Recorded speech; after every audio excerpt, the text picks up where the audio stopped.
the people called for it. And I told the people, I say, if what you are saying is what you mean, it's a defining moment for you as a people. Because obviously, again, as I go into the details of the history about Milengi and where it sits, you need to have a voice.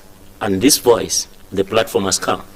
Don't think they rejected me, but they gave you a platform to say no to what is not right, and yes to what is right. And I'm coming here as a special envoy for those people in Milengi. Right. That is just a brief relationship that I have with my people. I love Milengi so much. I wish I could be in Milengi every other day. I sometimes am beginning to think with the coming of the virtual debate parliament that we are having, I think most of my times I'll be debating from that side, because we want to see if we could make a difference in terms of the previous. Where did they go wrong? Where did they stop from? Because I'm not a kind of a person who wants to refer to, I can make reference to my predecessors, but they had their own challenges. Probably my challenges now may not have been the challenges they had, but want to build on the past. I want to tap into the wisdom and the foundation that they laid. Right. You've mentioned and you've emphasized the importance of course, and also the passion you have for the people of Milengi. These are the people that gave you the powers to, preside the affairs. Just take us through in terms of how the journey has been. I know you've just mentioned that it was not really your aim to stand as an independent candidate, but it was because of the people that decided to call you to go solo. Just tell us what lessons really were there in your quest to stand as a member of parliament. Of course, from vying to stand on a political party, you decided to go on your own. You see, what could have led to you to go alone? You see, my relationship with the people of Milengi, for example, was so fantastic. Right. And then we had an encouraging words from the PF leadership to say only the popular candidates, they will hear to the voices of the masses, that whatever they present, and I knew I was moving with the masses. Right. So the fact that I was moving with the masses, I was so confident that these are PF strongholds. Never make a mistake. Right. It's a PF stronghold. And then I knew very well that once the adoption course takes, the adoption situation takes its course, it's going to be a walkover for me in terms of adoption, because I have everything that the people are looking for, what the party are looking for in that particular area, and the party was ready now to listen to the masses, and the voice of the masses was present at every stage of the party structure. But I didn't have control, and what happened, and eventually we had a fallout, and they left me out on adoption. The people didn't take that disappointment easily. My phone was constantly busy, because upon the pronouncement that I was left out, I actually took a long journey to go to Kazungula and be present on the official opening of the Kazungula Bridge, just to take away the pressure. And my phone rang like we were playing music from Lusaka all the way until it ran flat at about Kalomo area. I stopped picking up calls. Some of the people, ordinary Zambians, demanded for the number of the PF leadership. And I was not ready to share, because I needed to take off. I didn't even tell, I told my wife something has happened, and obviously in a family setup, when you force something too much and you reach a stage where you don't want to break the news to the family. You understand? Says, no, I've got an engagement in Kazungula, just to, calm the family down, because everybody was very sure. The phone numbers, the visitation that we received, to go to Milengi, ordinarily you need to cover 800 plus kilometers, and we had visitors every other week. So we provided hope for the people of Milenge, but the adoption was a blow in the face. So, yeah, and when we... What could have led you to be left out, you know, looking at what we've just highlighted in terms of how popular you were on the ground, and also the support you were receiving from the electorate? Well, and it came to your party leadership that decided to, you know... the adoption process is a prerogative of the Central Committee, according to the PF manifesto. It's a prerogative of the Central Committee. How they debated, I wasn't part of the Central Committee, and obviously it may not be official, and it's not up to me to know exactly what they were in their own wisdom of that committee that sat. They felt that probably I was not the right person to go and contest in Milenge. But it was contrary to the expectations of the people of Milenge. I asked that question, Rick, just looking at the intra-party democracy that we are supposed to exhibit as a country, because we are in a multi-partyism. And of course, democracy, if we're going to preach about it, it has to begin at, you know, at an organization level like political parties. You know, do you think that what you might have gone through really compromises the intra-party democracy that we have in this country? Well, no and yes. Yes and no. I'll start with the yes and no. You see, we must be mindful. It's not really, it was quite democratic from the interview level to the adoption process level. But the power, the decision lies with the Central Committee, which is the supreme organ of the party, the PF in particular. So now they have criteria in which they do the vetting process. You understand? So maybe in their own wisdom, there was something which was absent in my candidature. So I think it's a prerogative, and I don't think so. I want to put a well, I don't want to attack democracy in that way, but you know, when you have a prerogative of decision making, you cannot question it. Right. And I don't think so. It's in conflict with democracy.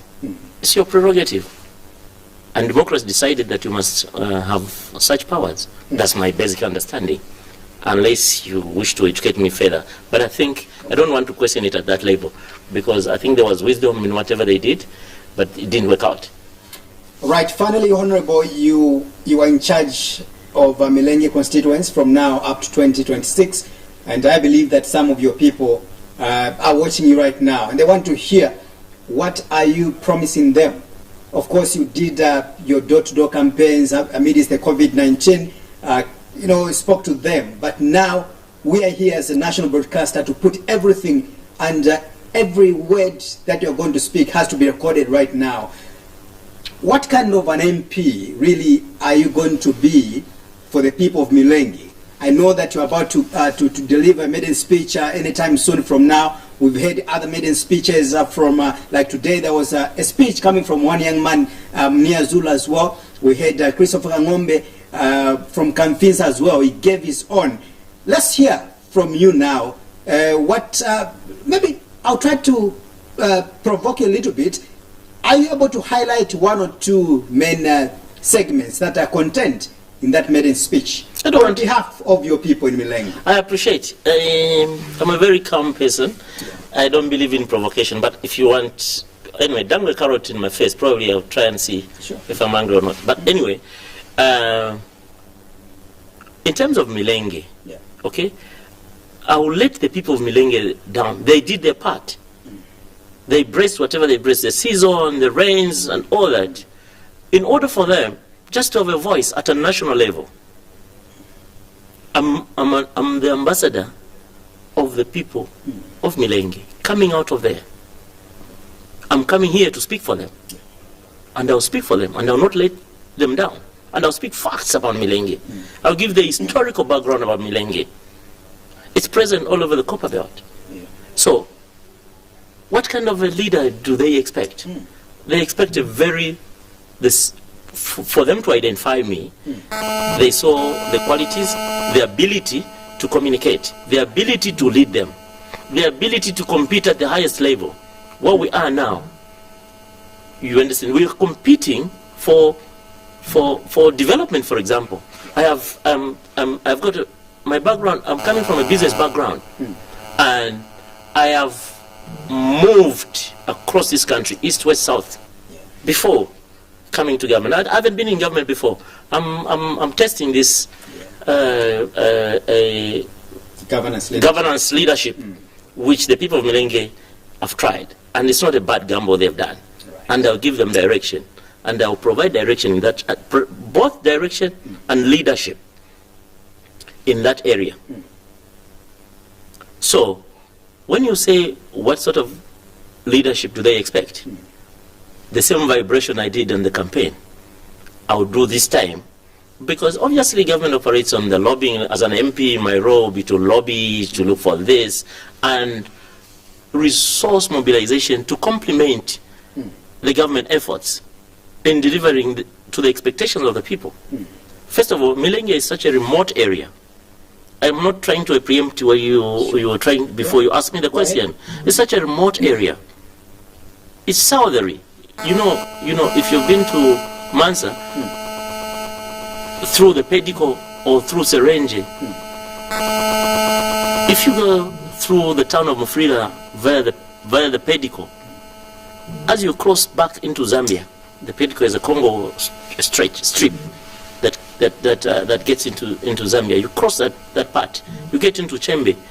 On your right, as you get back into Zambia, on your right, I think about 26 kilometers on your right, it's Milenge. Milenge starts. It's quite vast. It goes all the way as you go, you drive through Chonde, as you go to the town of Mansa. At some point it comes within 19 kilometers of Mansa town.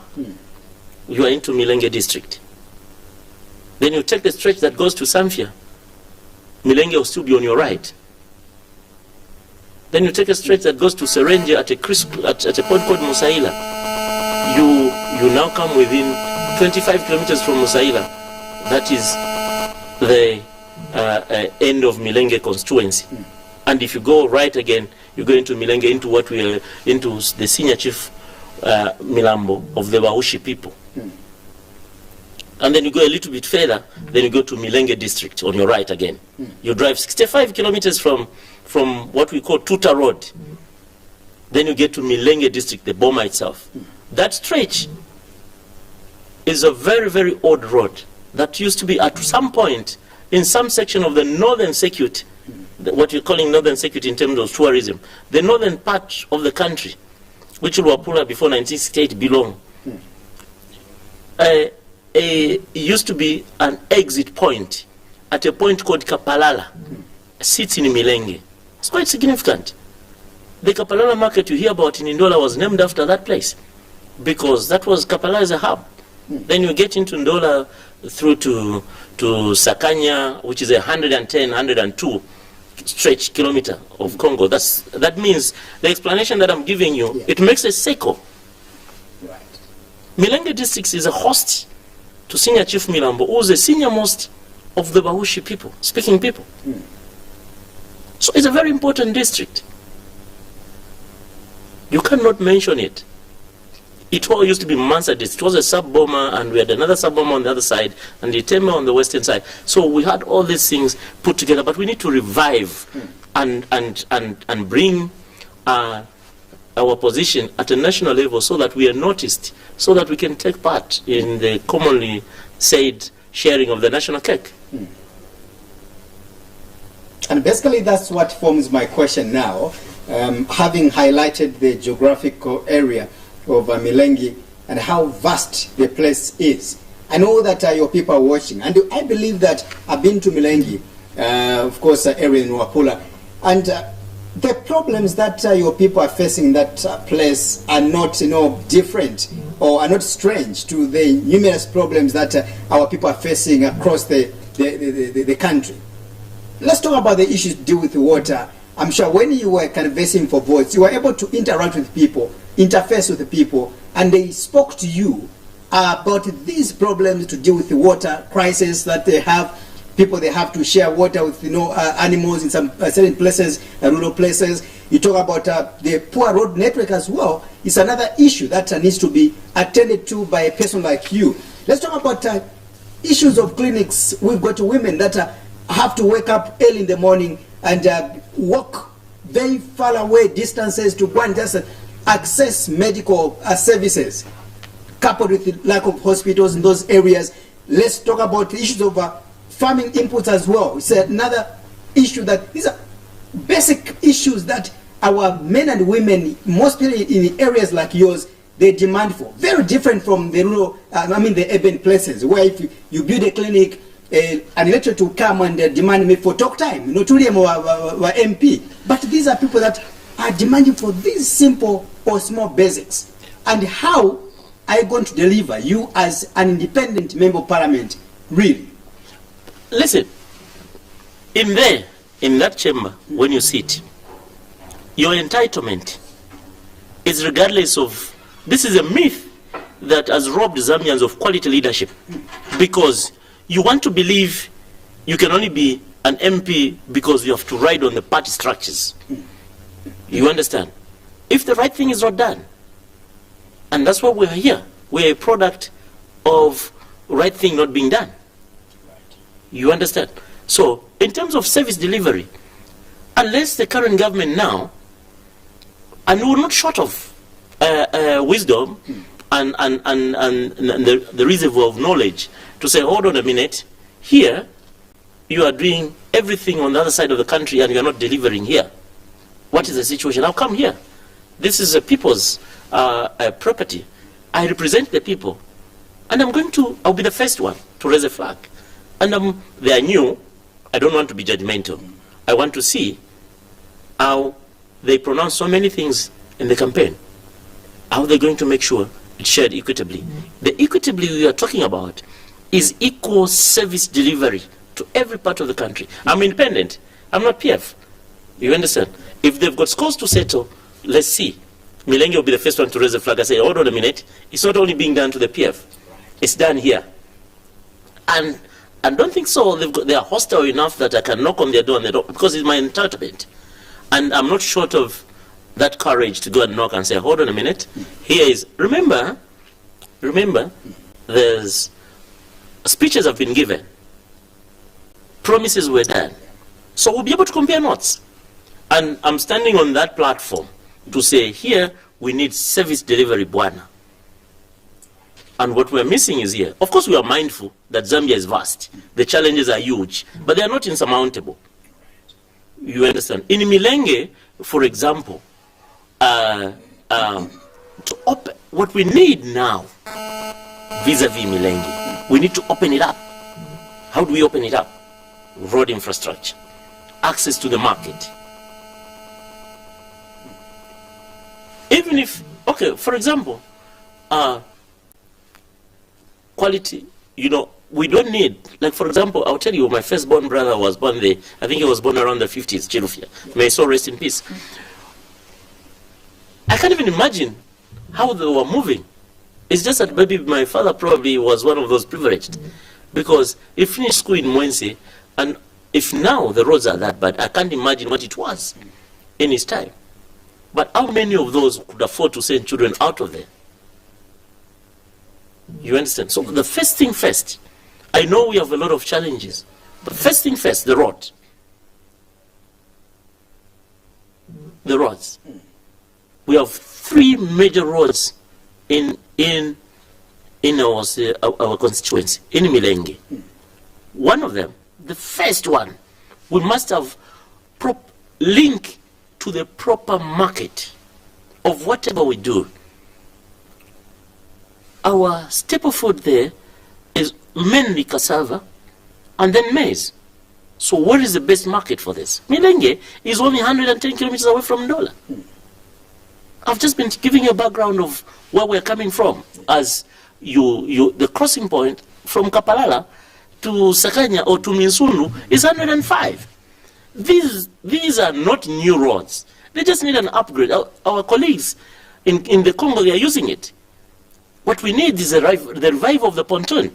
If the bridge is expensive, for now we're calling for the bridge to open it up so that you can go and invest in Milengi. And you know your produce will reach the market in good time. Reliable market, the copper belt. So, in the absence of that, it will be difficult for the people of Milengi to get the benefits. Even if you say change of government, change again next year. Change and promise and write good write-ups. It will mean nothing to them. And that's what forms, of course, I do sympathize with you because really you've just given me a very, attractive story here about on the challenges that your people are facing in Milengi. And of course, we're coming from for example, the UNIP era, the MMD, and also the previous regime of the PF where you belonged at some point.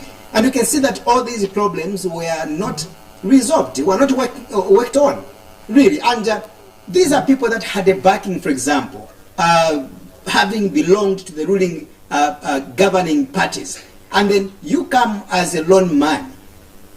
Once again, Honorable, I do emphasize this question because we've heard in the past, even during these campaigns, where this political party, most especially those in the ruling party, they will tell the people to say, if you want to see meaningful development, you have to vote for our candidate because it will be easier for us to interact, it will be easier for us to engage one another. All right? It is on record. These are sentiments that is taking advantage of people. The politicians. That is taking advantage of people's ignorance. You understand? The mandate, and when we swear there, we swear to uphold the Constitution of Zambia and to hold allegiance to the president. Who's president? The winning party. Who becomes the Republican president then? So, such rhetoric, such as, because you have to belong here for you to see meaningful development. That's why we say we have a new government. A lot of messages were I'm here to promote Milengi. I'm forced to comment because we have a government in place. We have a new government. And let's see what they bring. If we're going to go back to such, and then it will be sad for Zambia, but at least I've got a following and I'll go back and tell them, okay, gentlemen, they'll give you what you don't want. Because on the basis of this, they don't want you to go with your choice. You might as well listen to them. Ask them to bring leaders, for example. Or I've never seen a political party that is, I don't know, unless someone is here to correct me. Almost all the political parties, the headquarters are here in Lusaka. So let them bring you the people from where they're coming from and take them there and work with them. And the challenge with such individuals that do things like that is that instead of starting to work, they'll start to learn the area. I was born there. You understand? So I understand the challenges of the area. I still got my family there. And you are part of the community. And I'm part of the community there. Yeah. It's easy for me to represent the people of Milengi because I'm going to speak what they know. They don't have to write for me to sneak in a note unless they want to supplement my views. You understand? Like I'll tell you, we have got so many challenges in Milengi. There's need. I'll be failing as a responsible leader. We are here where we are. We're all new. There's a new government. There's a new representation from Milengi. Okay? They've recorded quite a lot of attention in the previous government. I must say thank you to the previous government. For the first time, we had a secondary school in Milengi. For the first time, electricity has been taken there. But that's not enough. Because we had asked them, and they gave us what they could deliver. Now, then, and now. So, in Milengi, we have got expectations. Right. Because pronouncements were made. The presidential speech has been given. What remains is the implementation. Right. We will support everything that elevates Milengi to its desirable status. You understand? Yeah. I will be in Milengi. I'm inviting you to be with me on a visit to Milengi, so that I'm here to market Milengi. I'm here to show what Milengi is, the potential that Milengi has. All right. The world is listening and watching you, Honorable, right now, being a national broadcaster. My other question is the issue of visibility by you, parliamentarians.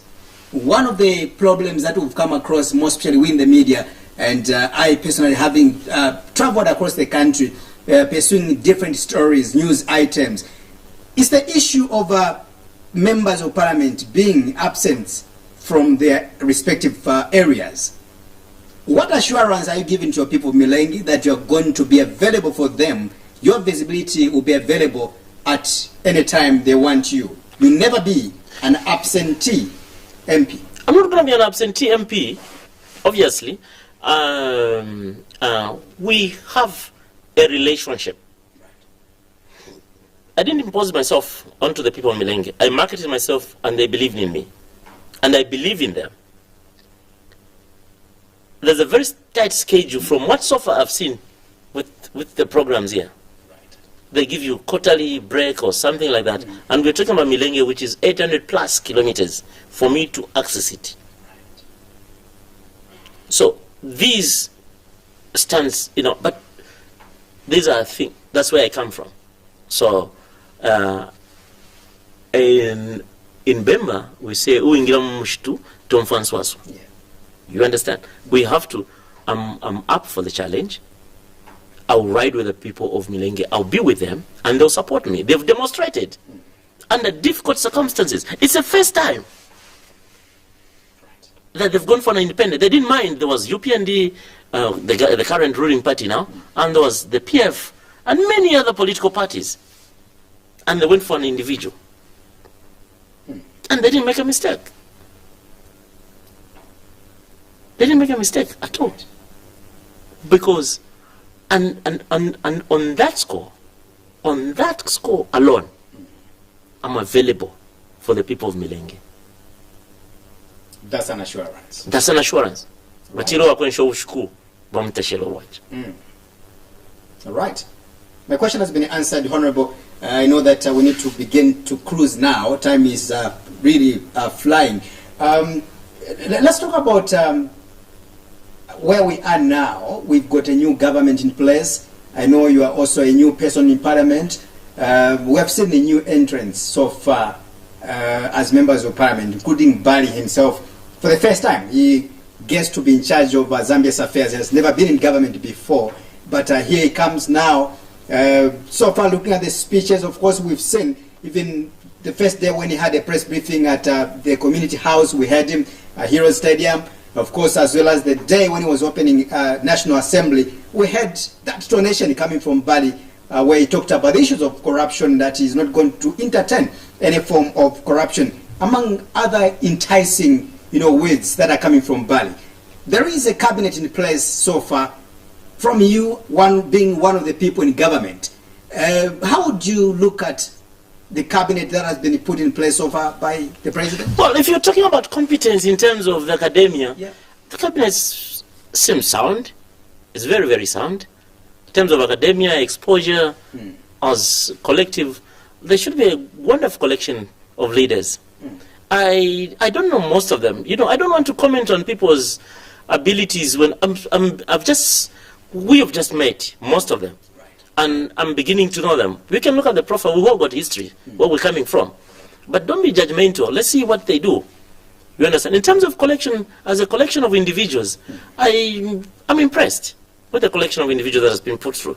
But that is not to say, I can only wish them good luck. Okay?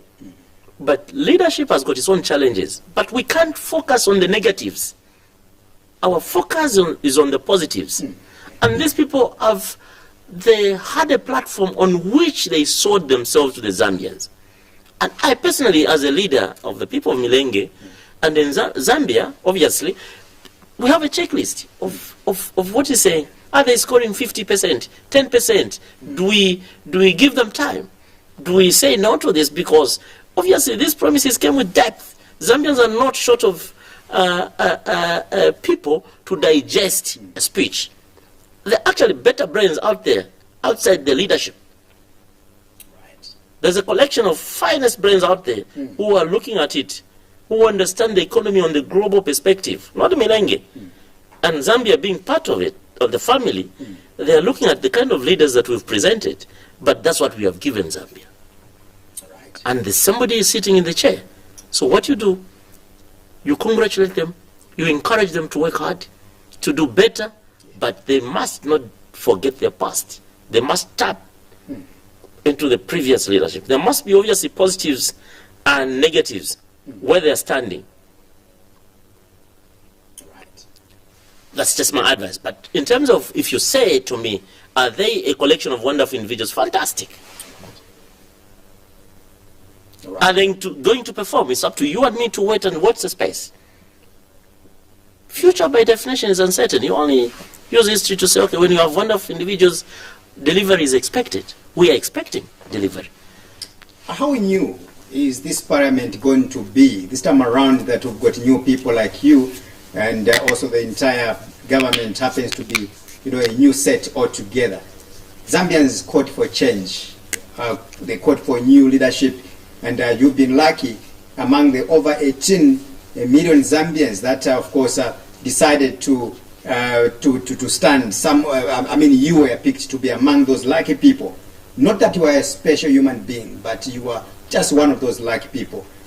The question is, what kind of a parliament are we going to see this time around from the previous one? Okay, first of all, there's something that the opposition then, I don't know in what wisdom, I didn't like, is the walkout attitude. You understand? There's no way 20 people or 40 people, all of them are going to have, I don't know, I'm learning these things. But I, personally, I'm not going to walk out. I'll make my view known. I'll remain and oppose and vote no or vote yes. It won't be business as usual. Remain and vote yes. Because the people of MILENGI will hold me accountable. They'll hold me accountable. I'm not going to walk out and take and go away with all that trust I'm carrying from a remote area that is looking for a voice, and I just take it away. The cost is too much for MILENGI to bear now. Maybe when we get to a certain status, they'll be able, they can afford to walk out. I'm not going to walk out, but even when I remain, I'll vote no if it means no.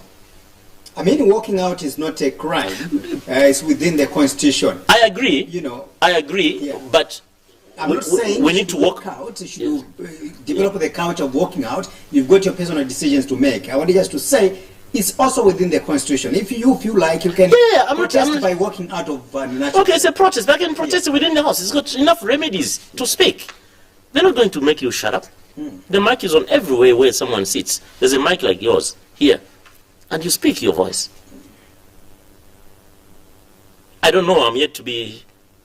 Probably I will still need to be educated about, but I think I can request for it's quite democratic in there. Right. It's quite democratic in there. So maybe I don't know where they're coming from, but you are saying what is it that will be different from you? Who oppose there? We have to leave something on record to say no. A member of parliament at one time from MILENGI said no to this. We have seen some members of parliament sometimes that along the way they decided to abandon, their own people for the sake of maybe getting a position from the ruling party, for example, or getting favors from the opposition, most especially for you members of parliament. Apart from that as well, for God's sake, I should make mention that we have witnessed as a country some kind of seemingly, I need to put a disclaimer there, a seemingly kind of circus drama in parliament, where this member of parliament really, he or she is failing literally to speak on behalf of the Zambian people. I know that English could be difficult sometimes to articulate issues in English, but I'm not questioning the language that somebody uses, but I'm questioning the silence by some members of parliament really that goes to parliament. 5 years, somebody doesn't speak anything. pretending that all is well in his or her constituency. Really, what assurance do you have to the people of Milengi that you are not going to be a dormant person in that parliament you'll be speaking? Do you see the signs of dormancy in me? It's you to judge. Now, in there, first of all, people get intimidated. There are bullies in there. They'll be shouting every time you get to the microphone, depending on the relationship that you develop. You understand? So if that is going to interfere with the person's capacity to stand and speak for the people, I think that's not for me. That's not for me. I can't keep quiet. Unless it's something that is sitting very well with me. But even then, I would find a way of getting, if what you need is relevance to be seen in the house. There's so many things that people, some people genuinely keep quiet because everything is going on in the constituency. So what do you have? But then we have a responsibility outside our boundaries of representation. You understand? We now have Zambian people at heart. And you're fully aware that most of us parliamentarians are residing both in our rural constituencies and in urban areas. So when you're an MP, for example, we have people every other day walking to our premises and asking. Let me just squeeze in another question as you put your phone in silence to avoid sorry. Terrible feedback. I know that people are calling you now because the others have seen you on TV, but for the sake of this interview. Furthermore, again, I want to not taking away the vibrancy we saw from the previous opposition leaders, for example, the likes of Honorable Gary Nkombo, Honorable Cornelius Mwetwa. We talk about the veteran Jack Mwimbo, who has been in Parliament for more than a decade now. Really, you could hear the way they were speaking somehow, that for them the donation was not only for their benefits really in their constituencies, but it was generally for the people of Zambia. What kind of lessons do we learn from these veteran politicians that I've just mentioned? Of course, they're among other leaders, for example, Honorable Brian Munduwile, who has been also speaking throughout in Parliament, and others. What's share for you that have just entered Parliament? Well, I must accept that I'm a new entrant in Parliament, and I need to learn. It's a new environment. Yeah. You understand? You can't just walk in the park and become a champion. Sure. You understand? I have to learn from them. I have to learn from experience, from what I've seen. Gary Nkombo, fantastic speaker. Mwetwa, fantastic speaker. Motion movers, you watch them from time to time again. Brian Munduwile, awesome. You understand? So we have all these individuals. It's a collection of some of the finest brains that we have around. You understand? But I'm learning. I have to learn. Unfortunately, it's a new environment. You have to, all sorts of ways you can use adaptation, comfort on the microphone. That's on a personal development now. You cannot just walk there and say, no, I want to speak like Brian Munduwile. No, you need years of experience. He's a lawyer. Throughout their lives, if they debate, exchange, hear Gary Nkombo, all those guys, they've been there in Parliament for quite some time now. So they have that's not to take away their capacity. There could have been members that have stayed that long, but they still can't move at that pace. So all you do is you congratulate them. You try and see, okay, I could probably stand here and hold the microphone and get them comfort. But you have to read, research, understand, and be confident that what you're talking about is really what you mean. Or you know what you are moving, what you are carrying in your carrier bag. So that when you open it up, people will be able to see sense. So you just congratulate people like that. There were the people to look up to say, okay, you'll see quite a lot now that the people who were in the opposition, they moved in governance now on the right, and we have a collection of some of the finest brains around also again on the left, and you're going to see it's an interesting parliament. And there are people like you, for example, and talking about their charisma, we saw in these a few names you have mentioned. Of course, there are other leaders, of course, that have been very active in Parliament. But these are people whose voices now, I want to believe, with the benefit of doubt in them, that they are not going to be as vocal as they were when they were in the opposition. Because by then, they were more like proposing a woman, for lack of better words, to go into government, and now finally, now they have to defend, and finally they have to defend whatever might come. Sometimes leaders or politicians again, you tend even to defend wrong things, where you know that this is wrong. How was the speech from Bali, for example? You ask Mwetwa, you just say it was fantastic, it was on point. You ask somebody from the opposition, they will tell you it was empty, it was vague, and stuff like that. And the question is, are you ready, more especially you members of parliament, who are neutral and not compromised by belonging to a political party? Are you ready to take over the job that those people were given? Oh, well, we are ready. We looked for that job, and the Zambian people have given us responsibility. We're not short of knowledge. We will consult the people of Zambia, and probably that will be arguing on points of things that the government will present, the executive will bring to the House, and we'll look at it and we'll consult, and we'll go back with questions. We're not going to sit down on business as usual. We'll debate, argue, because remember, we are part of governance. Sure. So we'll contribute positively, constructively, but we'll refuse when it's not right for the Zambians. The Zambians are looking up to the independence. I don't know, in the recent past, now the independents are carrying a lot of attention, a lot of expectations from the people. So we have to strike a balance. We have to provide as per expectations. I'm sure you know the reason why people have really entrusted you more than those that belong to political parties. Well, yeah, because it's good and bad for politicians, including myself. Right. There's a loss of confidence in the entire political spectrum because of rhetoric, the speeches, the promises. It's politics as usual. You understand? This has led to a lot of things when you want to comment on such. A lot of things. That's why we have the Anichekeleko, and because I think if you're a politician, you're just going there to enrich yourself. Tomorrow, it's business as usual. So give us some money before you become one. All right. So these are some of the worries of the masses out there. Let's touch one or two things before we close. And the one interesting issue that doesn't only border on the maybe for your constituents, but also it's a countrywide problem that we have. And I know that the UPND made numerous promises during their tenure in the opposition, a number of them. Among them, we can talk about the issues to do with job creation that came about or that helped to usher in the Patriotic Front back then into office, because they promised to create more jobs for the young people, coupled with empowerment, the issues of taxes, lowering taxes, among others. And let's talk about the promises that the UPND made, and now finally they are in power.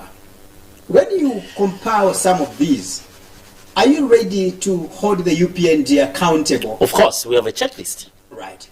For example, you, in your question, your build up to your question, you talked about the PF.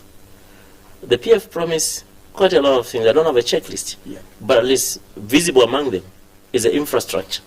And the hospitals, the 650 hospitals. I don't have a history to such, but I have, those things are present in my constituency. You understand? The education sector. More money? No. I say I don't have a checklist. And the more money, the more money was subjective. So, at some point. The more money was subjective. Yeah. What is the more money? Was it to put the money in the pocket? Or was it to give the opportunities to the people so they could now make more money? I need to go back there because I can't defend it now. I'm independent. I don't know. I can comment on it. And I seem it resonated with the expectation of the people then. You understand? What has resonated with the people of Zambia now that I've got a platform and the mandate to defend the people of Zambia by that vote they gave me in MILENGI, is that Bali will fix it. Okay, the expectation is high. But I don't want to be judgmental. We have a checklist of that. I can, even now, I'm telling you, I'm wishing them good luck. If they deliver, it's for the betterment of all of us. In what time frame they themselves went on the podium and say A, B, C, D. Who am I? I'm a Zambian. Who am I? I'm a leader at a lower level in Zambia. Who am I? Representing the people of Milengi. So we're checking the list. But they've just come in government. So we're watching the space. Right. We're not short of, we have a checklist. We'll tick as we go. Right. The mandate is 5 years, so let's see what they do in 5 years. As members of parliament, you've got a huge task ahead of you, as promised by President Bali during his official opening of the National Assembly. He did, of course, announce that there will be need to establish fast-track courts. And these courts really are there to ensure that they prosecute any individual that really might have, stolen public funds in the past, now, as well as going forward in future. And I bring this question because I know that politicians sometimes, you are very quick in establishing laws really that can, punish, anyone, more especially these wrongdoers, But we've got, I drive this question because there's a statement that has come from Niazulu from Lumezi, who came very categorical by saying that he's not going to support that motion if it was brought before Parliament. What is your position as... He has researched on it. Yeah. I'm looking at it, but I'm questioning it. You understand? Fast track, in a statement like fast track, it's a fast track for what? That's the question. How do we protect people? Because, you've got these human rights. You need to protect people. And we must make sure this fast track will be as independent as possible, as to the expectation of the Zambians. And then we've got a lot of issues, okay? Among many others, corruption is one of them. But we've got, for example, in my area where I come from, we've got succession wrangles on traditional leadership. It has got a serious impact on society. It's because you people here, you can't see it. For example, we have had succession wrangle, Senior Chief Milambo, I don't know how many years now. We just came from one in Senior Chief Secondary. So can we fast track these things in order to make sure the leadership of the poor people that I represent, of the rural people that I represent, that they're looking up to such leadership to offer counsel to communities at the very lowest level. You understand? So fast track, we are looking at it. In what context is it coming to Parliament? It's not a matter that you just comment. In what context is it coming to Parliament? Right. Is it targeted? If it's targeted, no. If it's broad-based and a full consensus of the Zambian people, and to make sure that I don't want to dwell, this is a very big topic on its own. Yeah. You understand? I don't believe in vindictiveness. I don't believe in vengeance. When you assume leadership, what I'm taking out to here as a leader has got influence because I've got followers. We have seen in modern day that statements are coming out from leaders that are inciting the public. In its own, it's a challenge that we are facing in modern day Zambian politics. When you come to Parliament, you're in media there. You see the kind of unity that we have there. Do we do that to our people? Do we tell them we do name calling? I'm just new. I'm seeing it there. The unity, the hugging, the sharing of cocoa, coffee, whatever is there. I can't believe it with what I've used to see out here.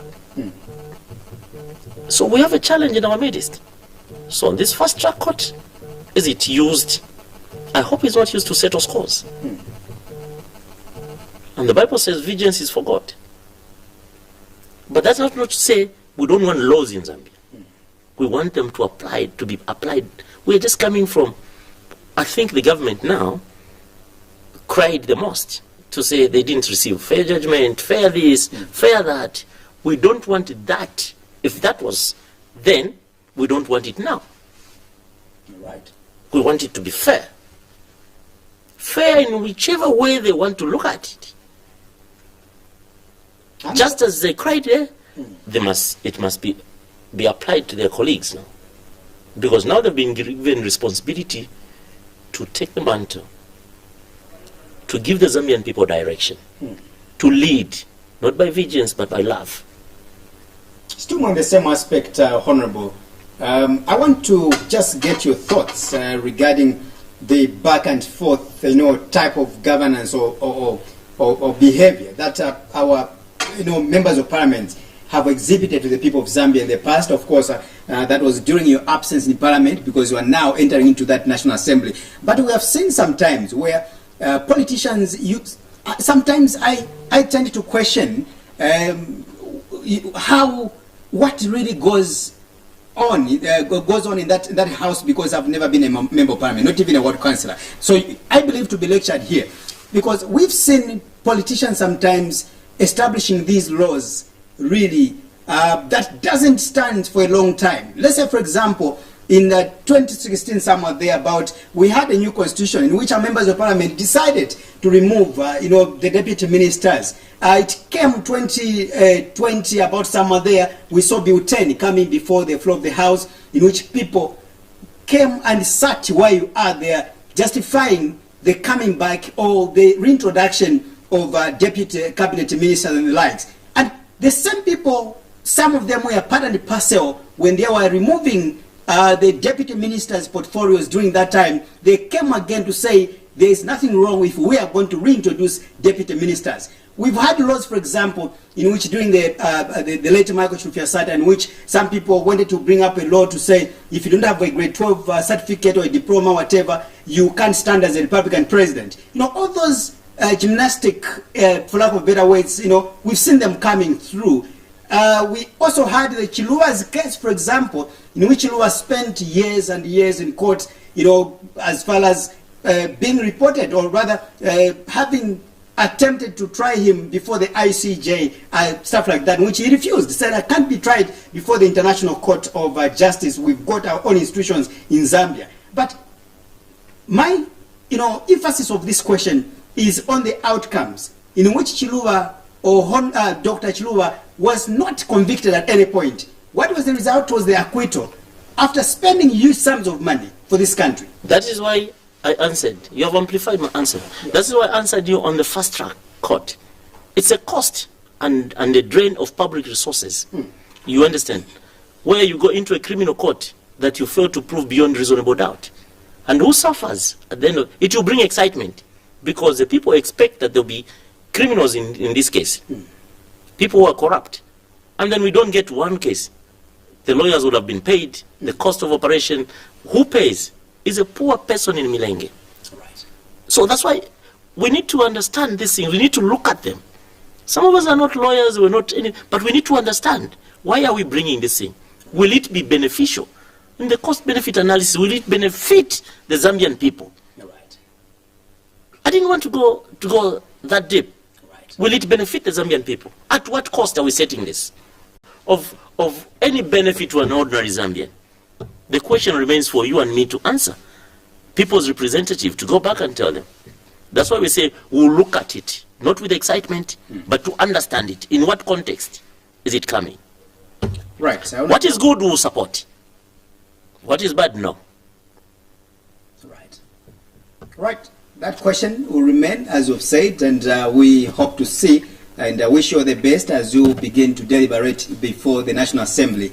But above all, remember, all that debate is for the benefit, or should be for the benefit of the Zambian people. Thank you so much for coming. Thank you so much. It has been a pleasure. I look forward to many more shows, and I'm inviting you to Milenge. Right. So you can come and see. There's a beautiful waterfalls in Milenge. Right. Mumbotuta is beautiful. It's an all-weather falls. You don't get the height of what you get in Livingstone, the famous Victoria Falls, but it's quite wide. Right. Thank you so much, Honorable. We appreciate you, and stay blessed. Thank you. Thank you. Thank you to the people of Milenge for giving me an opportunity. I'm here as your ambassador, and I'll market you to the best of my ability. All right. Thank you to Muvi TV. Thank you so much. All right. We end our discussion here. My guest has been Honorable Chonde Saka Barak. Of course, he prefers to be called Saka as the last name, coming all the way from Milengi constituents. And allow me to say thank you so much to my producer, Maftopiri, always for endeavoring that we give out the best to the people of Zambia. Christopher in the studio, thank you so much for those wonderful pictures on the camera. Thank you so much. To the people of Zambia, you do make this program or this institution all together because of your support and your contributions. And therefore, I cannot go without saying, may God bless Zambia. May God bless Mother Africa. Good night.